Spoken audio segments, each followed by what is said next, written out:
Hi. My name is Roland. Hi, Roland. Nice to see you again. Thank you. When I was a child, about 5 or 6 years old, I used to ask myself, where do my thoughts come from? And where do they go? Still don't know the answer to that. Mm-hmm. Yeah, profound question.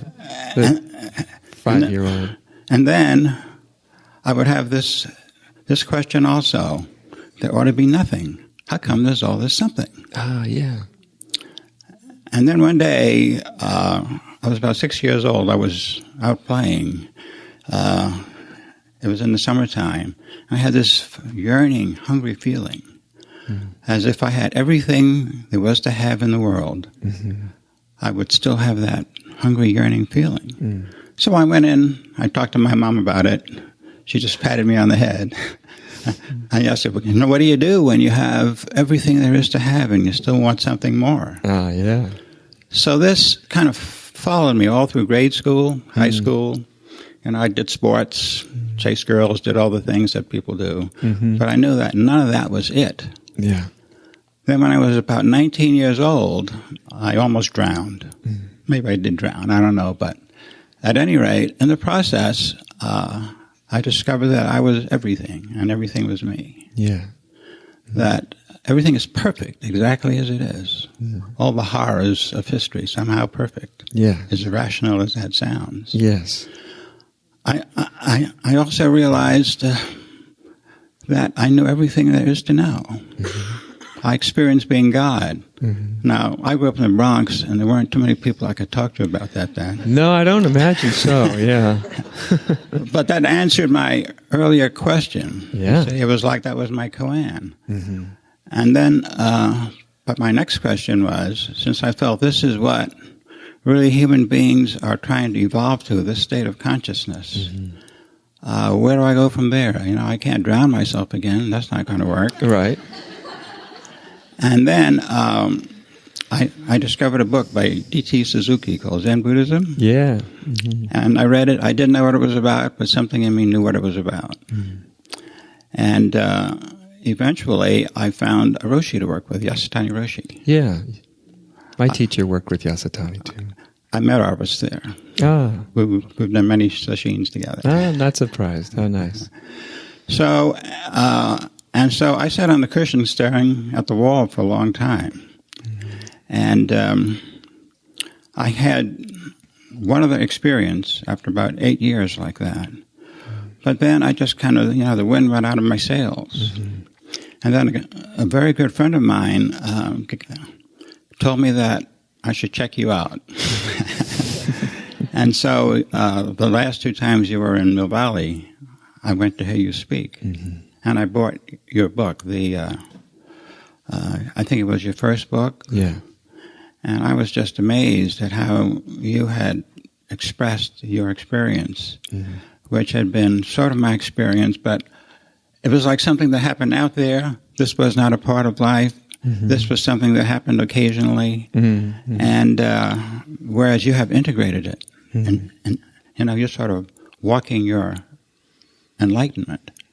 And that's something that I feel I have not really done. And at the same time, I don't really know where to go from here.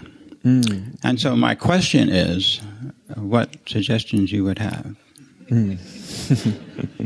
So what's your aim? Well, in your book, you talk about how you would reach a certain level, and you knew that was not it. Right. And so you kept doing whatever you did, and then you would have another breakthrough. Right. And then, again, you knew that was not it. And so I'd like to try to follow that course. Well, what arises for me in hearing you speak is we have moments of really deep revelation when you drowned or on the cushion or anywhere. Moments when we see into the true nature of things, of what we are, what everything is. And of course, the mind's tendency is to reconstitute, is to kind of pull things back into this old familiar way of knowing. But let's start here. What you realized, that all things are one and everything is actually perfect as it is. Can you say that realization, the knowing of it, right? Not just the memory of it, but the knowing of it, that there is none of that at all with you now? I can't say that. Okay.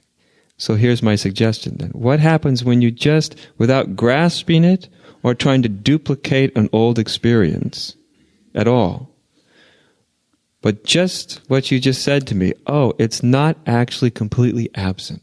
It hasn't disappeared. What if you just turn your attention to it? Just turn your attention to it without grasping it. Just that knowledge. It's not true that it's gone. It's here. Maybe you're not being blown away by the realization, but it's here. My experience was when I started to accept the gift that was here, in whatever form, and stopped waiting for a bigger experience, or to be repeated, or anything I was waiting for, and I started to take the gift that was actually here.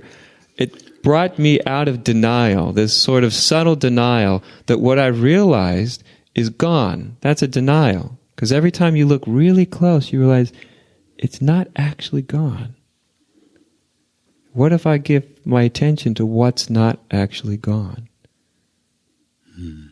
Like experience this miracle right now. You can experience the same miracle right now.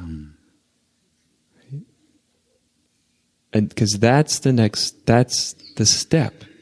The next step. And it's very common. You hear it in spiritual circles, you hear it in Zen circles, you see it here, everywhere. I've had this amazing experience, and how do I hold on to it, or how do I have it again? And it's, of course, a legitimate question or concern, but there's often a misunderstanding of the next thing. As I like to say, how many first kisses do we really need? That first big opening, it's like a first kiss, right? Mm-hmm. And it's just like a lover. A true lover knows that as wonderful as a good first kiss can be, a true lover knows that's not the fullness of love. It's the beauty of the first wonderful kiss. Mm-hmm. So you had the beauty of the first kiss of reality. But just like true love is not defined by that kiss, the deeper reality is not defined by the spiritual first kiss. And when we stop trying to reproduce that first kiss, and we turn our attention to what is here, what about that is always here? Because that's the truth. What doesn't come and what doesn't go. Does it make sense? Yes. Which really simplifies matters, because then you look and you go, if it's gone, it's not relevant to me in terms of ultimate reality. Mm-hmm. Ultimate reality is what didn't go. Mm-hmm. You see the shift of focus? Right. Yes. It's very easy for mind to go, gosh, I'd really love to have what I had and it went and da-da-da-da. Yes, but if it went, it's not what this is about. What remains? And that's quieter, isn't it? Yes. Oh, what remains? What haven't I lost? Mm-hmm. Doesn't have a lot of charge on it anymore. Yes. Right. And you find by just touching into what hasn't been lost, taking it as it comes, it's an act of humility, isn't it? Right? To take what's still here, to take what is given, not asking for more or different or better. Taste that what you knew is still here. And then it grows. Yes, I see. Isn't it? Right. Because you, just like me, I'm not sitting in a perpetual state of being blown away by the oneness of all things. You know what I mean? Yeah, there's the first the first kiss, and an occasional second kiss or whatever. But that's not the state that one lives in. Because when you start to realize what's always here, it is extraordinary, but it's extraordinary in an ordinary way. It's like this, even the ordinary, this is the one. This is the marvelous Buddha nature. This is it. Also. And don't resist it. And don't resist it. Right. Yeah. And then this, it's more subtle, right? It's a more subtle state of consciousness. Yes. We have to be hit over the head usually at first. Like, wham, mind-blowing experience just to get your attention. Right? And then after that, it's like, okay, now are you going to give your attention? I see. You see what I mean? Right. And we can spend years or decades waiting to be beaten over the head again with an insight, when actually the intelligence of the way this works is kind of saying, don't wait to be beat over the head. It's already given. So the first is just a gift, freely given. Total gift. And then afterwards, we just have to glance at it to kind of keep it warm. Yes, that's right. That's the glance right now. That's why I say just the taste of it, Right. the feel of it. It may not be the fullness of the realization, but the taste of it right now. If that's the next thing, if there's a doing, that's the thing. And the rest starts to take care of itself. You'd be amazed. Okay. And let me know how it goes. Thank you. Nice to talk with you. Thank you. Yeah. I struggled with the same thing. I think most people do. They struggle with the same thing, especially when we have these really powerful experiences, you know. Until I heard one day, you know, what doesn't come, what doesn't go? What is that? And I started to have to look closely. Yeah. Why? I can either be obsessed with what I think I lost, or I can get on with acknowledging what I haven't lost. You know? But if to do that, I'm going to have to get out of my little tantrum baby mode, right?